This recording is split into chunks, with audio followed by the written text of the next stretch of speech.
You're telling me that 90% of them were people that just couldn't afford whatever they were gambling.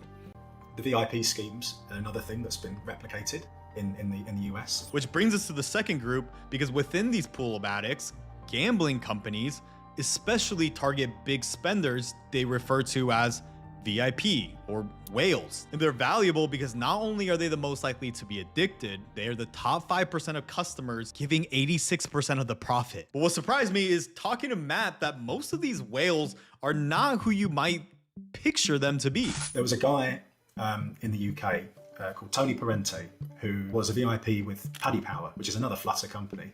And he was given a VIP manager and was taken to any sporting event he wanted, given executive boxes, given flights to places, and he was losing hundreds and hundreds of thousands of pounds. And the VIP manager was getting, I think, 25% of his losses.